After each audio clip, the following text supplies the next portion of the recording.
हमने पिछली वीडियो में देखा खिलौने वाला और उसका सरलार्थ, यानी किस तरह से हम पाठ को समझ सकते हैं, उसके शब्दों के अर्थ क्या क्या निकलते हैं।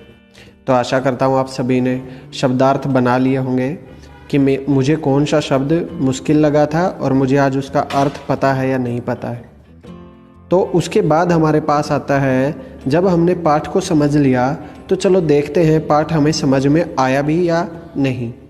तो उसी के लिए हम क्या करते हैं कि एक क्वेश्चन आंसर बनाते हैं और उन क्वेश्चन आंसर्स को अच्छे से चेक करते हैं कि क्या हमारे क्वेश्चंस के आंसर सही आ रहे हैं या नहीं।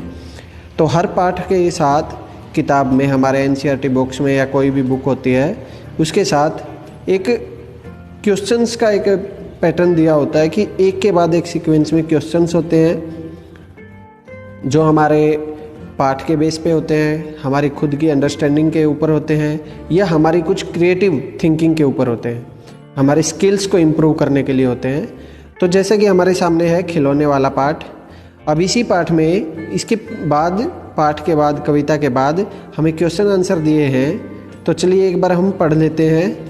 वह देखो माँ आज खिलौने वाला फिर से आया है, कई तरह के सुंदर सुंदर नए खिलौने लाया है। हरा हरा तोता पिंजड़े में, गेंद एक पैसे वाली, छोटी सी मोटर गाड़ी है सर सर सर चलने वाली। सीटी भी है कई तरह के सुंदर खेल, चाबी भर देने से भग भग चलने वाली रेल। गुड़िया भी है बहुत भली सी, पहने कानों में बाली, छोटा सा टी सेट है, छोटे छोटे हैं लोटा थाली।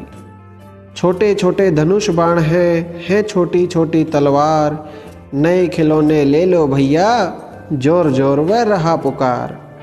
मुन्नू ने गुड़िया ले ली है, मोहन ने मोटर गाड़ी, मचल मचल सरला कहती है माँ से लेने को साड़ी। कभी खिलौने वाला भी माँ क्या साड़ी ले आता है, साड़ी तो वह कपड़े वाला कभी कभी दे जाता है। अम्मा तुमने तो ला करके मुझे दे दिए पैसे चार, कौन खिलौना लेता हूँ मैं, तुम भी मन में करो विचार। तुम सोचोगी मैं ले लूँगा मोटर रेल, पर माँ यह मैं कभी न लूँगा, ये तो हैं बच्चों के खेल। मैं तलवार खरीदूँगा माँ, या मैं लूँगा तीर कमान, जंगल में जा किसी ताड़का को मारूंगा राम समान। तपस्या यज्ञ करेंगे असुरों को मैं मार भगाऊंगा, यों ही कुछ दिन करते करते रामचंद्र बन जाऊंगा। यहीं रहूंगा कौशल्या मैं, तुमको यहीं बनाऊंगा, तुम कह दोगी वन जाने को, हंसते हंसते जाऊंगा। पर माँ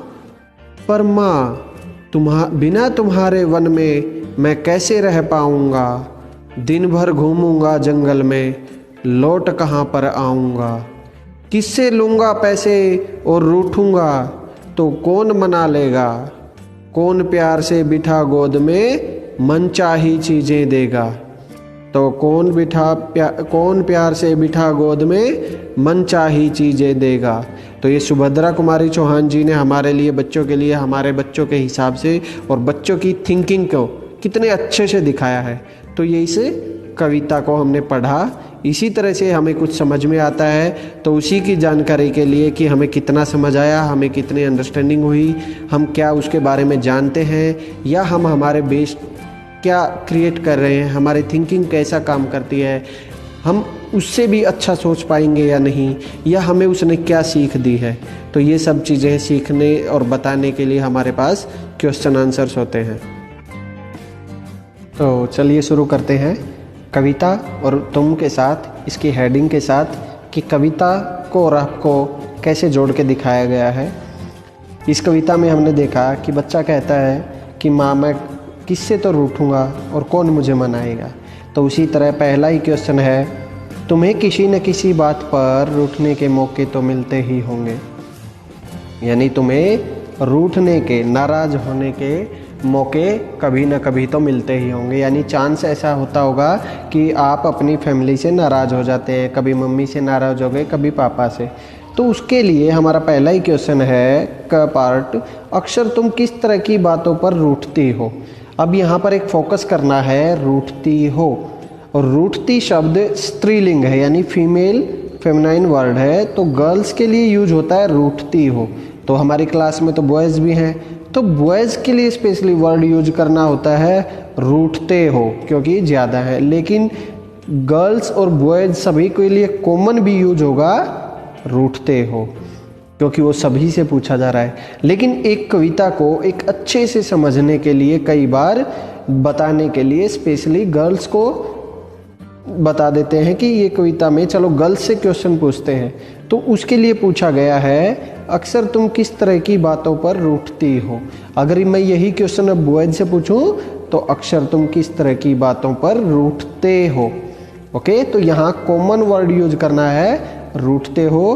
तो आंसर में भी हम वही जवाब देंगे जो हमारा आंसर होगा, हम किन बातों पर रूठते हैं। तो हमारी बातें कौन सी होंगी, जब हमारे घर वाले, हमारे मम्मी हमारे लिए हमारा फेवरेट फूड नहीं बनाती तो हम नाराज़ हो जाते हैं। पापा हमारे मार्केट में हमारे लिए अच्छी फेवरेट थिंग्स, जैसे कोई चॉकलेट हुई, कुछ सामान हुआ, कुछ ड्रेसेस हुई, या कोई अच्छा स्टेशनरी आइटम हुआ, जब वो नहीं दिलवाते हैं तब हम नाराज़ हो जाते हैं। घर पे हमारे बड़े भैया जब हम टीवी देख रहे होते हैं वो रिमोट ले लेते हैं तब हम नाराज़ हो जाते हैं, क्योंकि उस टाइम पर हम अपना सीरियल या कुछ भी हमारा पर्सनल गेम्स का, या हमारा क्रिकेट मैच, या हमारा कोई भी कार्टून किड्स का चैनल देखना चाहते हैं, लेकिन बड़े भैया आकर के न्यूज़ या दूसरे मूवीज़ पर लगा देते हैं तो हम उनसे नाराज़ हो जाते हैं। कभी कभी हमारे साथ आजकल ऑनलाइन में क्या हो रहा है, एक ही घर में दो भाई बहन हैं, दोनों को सभी पढ़ना भी है और दोनों के लिए पढ़ना ज़रूरी है, तो उसके पास फ़ोन ज़्यादा हो गया, मेरे पास कम टाइम रहा। इन बातों पर हम नाराज़ हो रहे हैं, जबकि नाराज़ नहीं होना चाहिए, क्योंकि थोड़ा बहुत टाइम इधर उधर हो जाएगा लेकिन वो चीज़ें आपको ज़रूर मिल जाएंगी। तो नाराज़ होने की बात थी कि अक्सर तुम किस तरह की बातों पर नाराज़ होते हो। तो हम बोलेंगे अक्सर हम, हमारे जब मम्मी पापा हमारे कुछ मनपसंद चीज़ें या काम नहीं करते, या हमारे घर के बड़े जब कोई हमारे मन चाहा काम नहीं करते तो हम नाराज़ हो जाते हैं। Simple answer. सेकंड क्वेश्चन, माँ के अलावा घर में और कौन कौन हैं जो तुम्हें मनाते हैं। अब फोकस करेंगे हम, कौन कौन हैं और जो तुम्हें मनाते हैं। प्लूरल फॉर्म में आ रहा है हैं, कौन कौन। अगर यहाँ पर सिंगुलर होता, माँ के अलावा घर में और कौन है जो तुम्हें मनाता है, तो वो सिंगुलर फॉर्म। तो प्लूरल कौन कौन, जैसे ही 2 टाइम्स आ जाए कोई भी वर्ड तो प्लूरल में चला जाएगा, जो तुम्हें मनाते हैं। तो अब हमारे घर में माँ के अलावा हमें हर कोई मनाता है, इसका मतलब अलावा वर्ड है यहाँ पर, अलग या अन्य, अनदर वन। तो माँ तो मनाती ही है हमें, उसके साथ साथ हमें दूसरे भी मनाते हैं। हर फैमिली का मेंबर हमें खुश रखना चाहता है, और खुश रखना मतलब मनाना, मनाते हैं। तो खुशियाँ, हमारी खुशियाँ कौन कौन चाहता है, हर फैमिली का मेंबर चाहता है। तो हम यहाँ पर लिख सकते हैं माँ के साथ साथ, माँ के अलावा नहीं, माँ के साथ साथ घर में हमें हमारे बड़े भाई बहन, पापा, दादा दादी, नाना नानी, बुआ, हर कोई हमें मनाता है। तो ये बातें हमें बहुत ध्यान रखनी है कि हमारी फैमिली हमारी खुशियों के लिए है।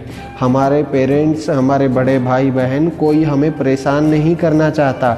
हम खुद परेशान हो जाते हैं जब हम नाराज़ हो जाते हैं। अगर हम समझदारी रखें तो हमें नाराज़ नहीं होना है, मम्मी पापा को भी खुश रखना है और मम्मी पापा हमें भी खुश रखेंगे। नेक्स्ट क्वेश्चन है, हम ऐसे कई त्योहार मनाते हैं मतलब कई हो गए। अगर एक होता हम ऐसा कोई त्योहार मनाते हैं, जो हम है ना, हम हैं। अगर मैं ऐसा त्योहार मनाता हूँ, सिंगुलर, हम प्लूरल फॉर्म। तो जो बुराई पर अच्छाई की जीत पर बल देते हैं, यानी बताते हैं कि बुरे पर हमेशा अच्छा जीतेगा, ऐसे त्योहारों के बारे में और उनसे जुड़ी कहानियों के बारे में पता करके कक्षा में सुनाओ। यानी हमें सबसे पहला ध्यान आएगा दशहरा। जिसमें रामायण रामलीला होती है और जिसमें बताया भी जाता है हमें पुरानी कहानियों के आधार पर कि एक बार जब हर जगह दहशत या बुरे काम हो रहे थे तो रावण के ऊपर ये बात आ गई कि रावण के साथ राक्षस हैं, वो सारे गलत काम कर रहे हैं।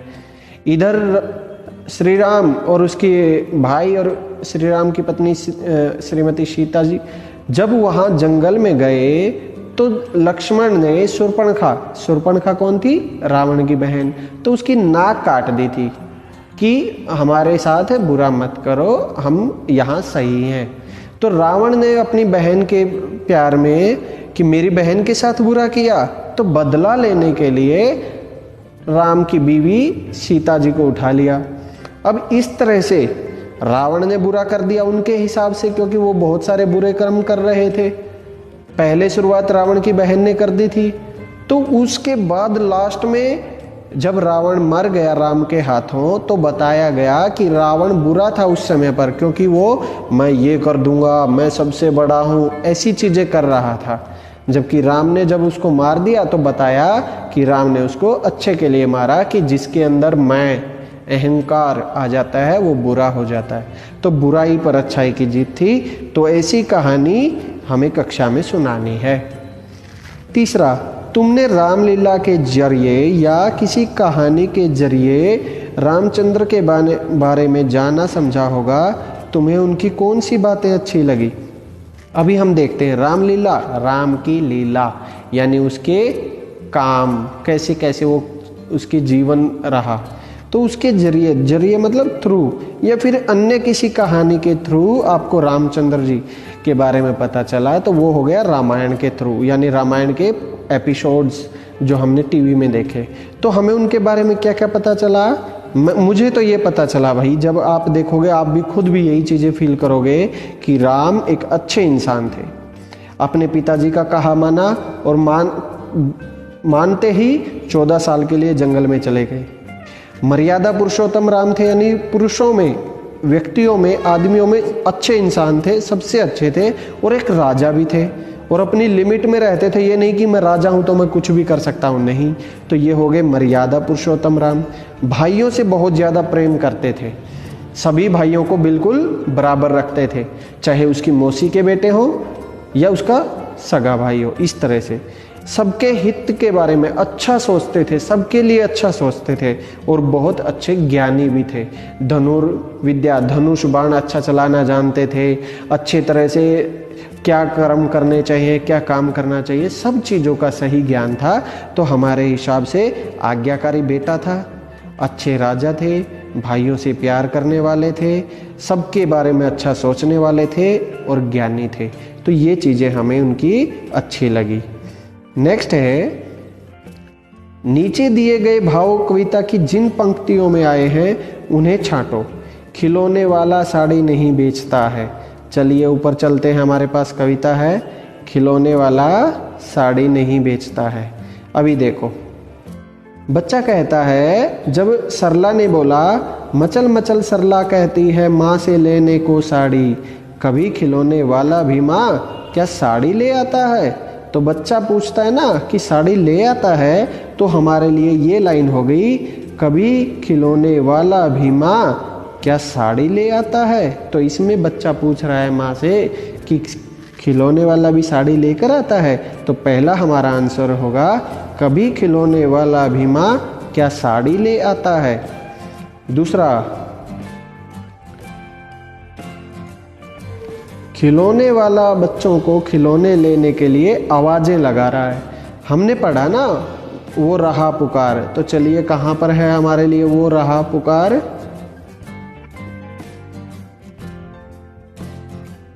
ये रहा, नए खिलौने ले लो भैया जोर जोर वह रहा पुकार। यानी ये दो लाइनें हमें लिखनी है।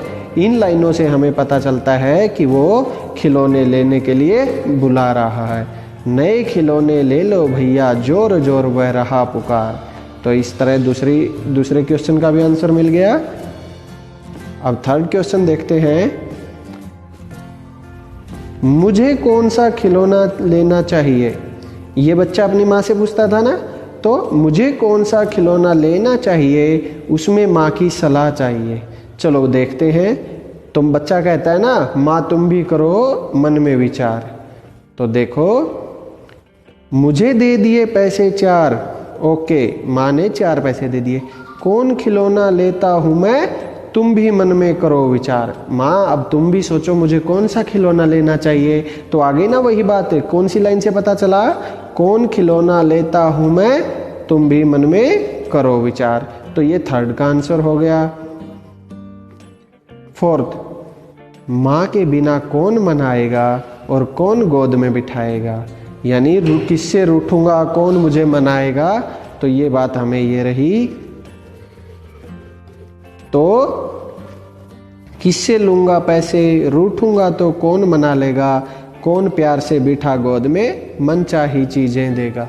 तो इन 4 लाइनों को हम लिख के हम बता सकते हैं कि हमारे चौथे क्वेश्चन का आंसर है, किससे लूंगा पैसे, रूठूंगा तो कौन मना लेगा, कौन प्यार से बिठा गोद में मनचाही चीजें देगा। तो हमारे चौथे क्वेश्चन का भी आंसर मिल गया। अब आ गई बात, मूंगफली ले लो, मूंगफली गरम करारी टाइम पास मूंगफली। अब ये एक बात लिखी है, पहले इसको आगे पढ़ने से पहले समझते हैं। मूंगफली ले लो, मूंगफली यानी पीनट्स बेच रहा है, पीनट्स बेच रहा है। और पीनट्स बेचते हुए वो कह रहा है कि मूंगफली ले लो, मूंगफली। लेकिन उसकी स्पेशलिटी कैसी बताई, गरम करारी टाइम पास मूंगफली। तो साथ में स्पेशलिटी बताएंगे तब जाके वो चीज़ अच्छी बिकेगी। तो अब देखते हैं आगे कैसे क्या चीज़ें होती हैं। तुमने फेरी वालों को ऐसी आवाज़ें लगाते ज़रूर सुना होगा। फेरी वाले मतलब जो सामान बेचने आते हैं। तुम्हारे गली मोहल्ले में ऐसे कौन से फेरी वाले आते हैं और वो किस ढंग से आवाज़ लगाते हैं, उनका अभिनय करके दिखाओ, एक्टिंग करके दिखाओ। वे क्या बोलते हैं उसका भी एक संग्रह तैयार करो, उसके बारे में भी लिखो। तो हम जानते हैं हमारी गली में मोहल्ले में कौन कौन आते हैं, सब्जी वाले आते हैं, फल वाले आते हैं, कबाड़ी वाला आता है, कपड़े वाले आते हैं। तो जैसे सब्जी वाला आएगा तो क्या करेगा, सब्जियों के नाम लेगा और उनकी स्पेशलिटी बताएगा। कैसे, चलिए देखते हैं। आलू लो, बैंगन लो, प्याज टमाटर लो। खेत से सीधे आपके गली मोहल्ले में आप पधारे हैं लेकर ताज़ी ताज़ी सब्जियां, हरी हरी सब्जियां। शहर से सस्ते दामों में, जल्दी आइए ले जाइए, कहीं देर ना हो जाए, जल्दी आइए। कभी कभी तो वो क्या करते हैं, चाची ताई को बुलाते हैं, चाची ताई जल्दी आइए ले जाइए हरी हरी ताज़ा सब्जियां। तो इस तरह से वो सब्जियों को बेचने के लिए उनकी स्पेशलिटी भी बताते हैं कि मार्केट से लो प्राइस है, हरी हरी सब्जियां हैं, फ्रेश सब्जियां हैं, डायरेक्ट फार्म से, खेत से आपके घर में आ गई हैं। तो आदमी घर से एकदम से लेने के लिए बाहर आएगा, अरे वाह हरी हरी सब्जियां आ गई हैं, चलो ले लेता हूँ। अब आ गया कबाड़ी वाला, वो कहता है आपके घर का कबाड़ निकाल दो, सारी चीज़ें साफ कर लो, अपने घर में एक्स्ट्रा चीज़ें क्यों रखते हो, कबाड़ से घर भरा पड़ा है, उसको बाहर निकाल दो। गली में आया है कबाड़ वाला, कबाड़ दे दो। कपड़े वाला आया, नए नए कपड़े, कहीं का फेमस कपड़ा है, लुधियाना का माल आपके गांव में। इस तरह से स्पेशलिटी बताते हैं। फल वाला, हरे हरे ताज़ा ताज़ा फल, रसीला आम, चटके वाले केले आपकी गली में आ गए हैं। तो इस तरह से वो स्पेशलिटी बताते हैं और सामान बेचते हैं। अब इस तरह से अगला क्वेश्चन, खेल खिलौने, जो हमने देख लिया है कि इस पार्ट में कविता में खेल खिलौनों के बारे में ज़्यादा बात कही गई है। तुम यहाँ लिखे खिलौनों में से किसे लेना पसंद करोगी और क्यों करोगे? तो ये हमारी सबकी अपनी पर्सनल चॉइस होगी और सबके अलग अलग व्यूज़ होंगे। तो किसी को गेंद पसंद आएगी, किसी को हवाई जहाज़ पसंद आएगी, किसी को मोटर गाड़ी पसंद आएगी, किसी को रेलगाड़ी पसंद आएगी। रेलगाड़ी, मान लिया एक बच्चे को रेलगाड़ी पसंद आई, वो कहेगा रेलगाड़ी बहुत लंबी होती है, वो मुड़ तुड़ कर चलती है, इधर से उधर घूमती है, बहुत सारे लोगों को लेकर चलती है, तो मैं तो रेल का ड्राइवर बनूंगा। तो इस तरह से कुछ लोगों को क्रिकेट खेलना अच्छा लगता है, बल्ला बोलेंगे। तो सबके लिए अलग अलग खेल होंगे। अब तुम अपने साथियों के साथ कौन कौन से खेल खेलती हो? फिर से बात, खेलती हो यानी स्त्रीलिंग। Feminine word. तो यहाँ पर अगर बच्चों से सभी से एक साथ पूछा जाए तुम अपने साथियों के साथ कौन कौन से खेल खेलते हो, तो हमारे जितने भी हम खेल खेलते हैं, कक्षा में खेलते हैं, इंडोर गेम्स खेलते हैं, आउटडोर गेम्स खेलते हैं, उनके नाम लिख देने हैं। वो सारे हमारे खेल हो गए जो हम अपने फ्रेंड्स के साथ, दोस्तों के साथ खेलते हैं। अब आगे हमारे लिए व्याकरण। खिलौने वाला शब्द में संज्ञा शब्द है और उसमें वाला जोड़ने से बना है। पूरा शब्द में खिलौने शब्द संज्ञा हो गया और वाला शब्द ऐड कर देने से खिलौने बेचने वाला हो गया। तो खिलौने वाला भी एक संज्ञा शब्द हो गया क्योंकि ये किसी न किसी एक व्यक्ति के लिए यूज हुआ है, बेचने वाले के लिए, तो वो एक आदमी है तो उसके लिए यूज हुआ नाउन, और नाउन मतलब संज्ञा। नीचे लिखे वाक्यों में रेखांकित, रेखांकित होता है अंडरलाइन, अंडरलाइन, रेखा अंकित, रेखा अंकित मतलब लगी हुई। हिस्सों को ध्यान से देखो, जहाँ जहाँ लगी वो पार्ट्स को ध्यान से देखो तो हमें एक एक वर्ड मिलेगा, उनको संज्ञा या क्रिया आदि पहचानो। संज्ञा मतलब नाउन, क्रिया मतलब वर्ब, हमें पहचाननी है। चलो हम ध्यान देते हैं। पान वाले की दुकान आज बंद है। अब पान वाला एक आदमी है, उसकी दुकान आज बंद है, तो आदमी है, तो आदमी के लिए तो नाम हो गया, और नाम है तो वो क्या है, संज्ञा। तो क्या है, वाला हटा दो तो क्या बच गया, पान। तो पान शब्द एक क्या हो गया, संज्ञा। सेकंड, मेरी दिल्ली वाली मौसी बस कंडक्टर है, ओके, रेस्पेक्टेड वर्ड में है। मेरी दिल्ली वाली मौसी यानी उसकी कई मौसी हैं, मेरी कई मौसी हैं, लेकिन स्पेशलिटी है दिल्ली वाली, और दिल्ली वर्ड हमारे लिए क्या है, नाउन वर्ड, प्रॉपर नाउन, सो दिल्ली, संज्ञा। नेक्स्ट, महमूद 5 बजे वाली बस से आएगा। महमूद 5 बजे वाली संज्ञा वर्ड है, वैसे तो टाइमिंग के लिए एक पर्टिकुलर टाइम 5 बज गए प्रॉपर है, लेकिन 5 बजे वाली कोई ना कोई एक स्पेशल बस है जो 5 बजे आएगी। तो कई बार संज्ञा शब्द विशेषता भी बताते हैं, स्पेशलिटी भी बताते हैं, तो वो विशेषण भी हो जाते हैं। तो यहाँ संज्ञा भी है और विशेषण भी है। तो 5 बजे वाली बस से आएगा। नंदू को बोलने वाली गुड़िया चाहिए। अब बोलेगी गुड़िया तो वो एक काम करेगी, बोल रही है, और कोई भी वर्क होगा तो उसको किस में बोलते हैं, क्रिया में, काम।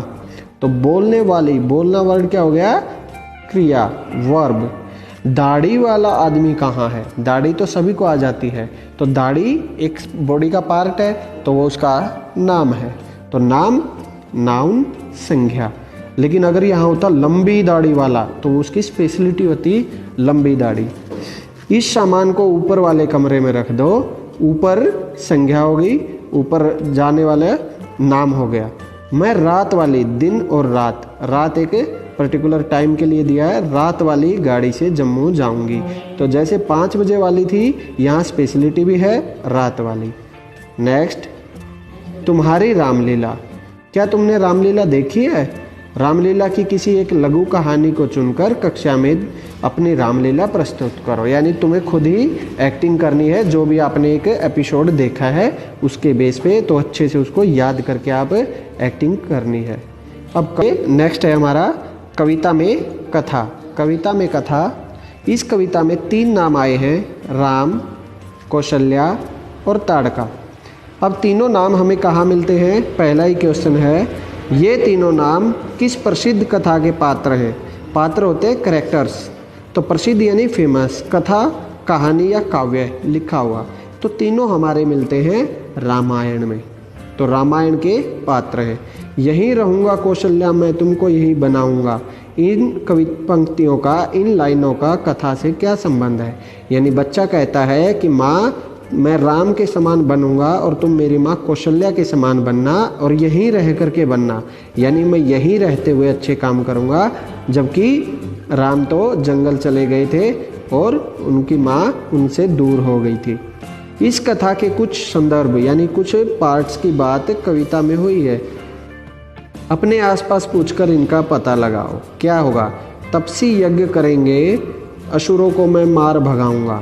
तो बच्चा कहता है ना, जैसे राम ने जब मुनि, ऋषि मुनि यज्ञ करते थे, पूजा पाठ करते थे, देवताओं को याद करते थे, तो उस टाइम पे जो भी उनको परेशान करता था, विघ्न डालता था, उनको उस राम ने दूर भगाया था, मार दिया था। तो मैं भी उसी तरह बुरे काम करने वालों को दूर करूँगा और अच्छे काम करने वालों की सहायता करूँगा। तुम कह दोगी वन जाने को, हंसते हंसते जाऊंगा। अपनी माँ के लिए आज्ञाकारी, एक ओबीडिएंट सिंसियर स्टूडेंट और बच्चा बनते हुए कहता है, तुम कह दोगी वन जाने को, हंसते हंसते जाऊंगा। माँ तुम कुछ भी कह दोगी, मैं वो सारे काम करूंगा। क्यों? जैसे कौशल्या माँ ने कह दिया था, अपने दशरथ उसके पिताजी ने कह दिया था, तो राम उनका कहा मानते ही 14 वर्ष के लिए जंगल में चले गए थे। तो इस तरह से पार्ट्स को अच्छे से देख लिया, कविता और उसके प्रश्नोत्तर।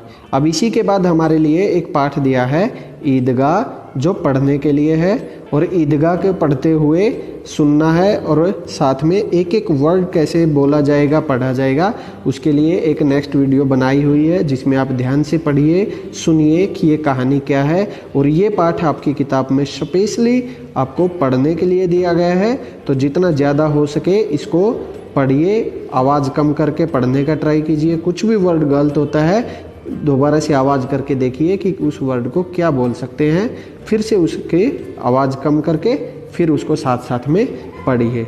तो इससे आपका पढ़ने का उद्देश्य भी पूरा होगा और हम इस पाठ को अच्छे से पूरा कर पाएंगे। सो ये भी एक खिलौनों के ऊपर ही आधारित एक छोटे से बच्चे की कहानी है।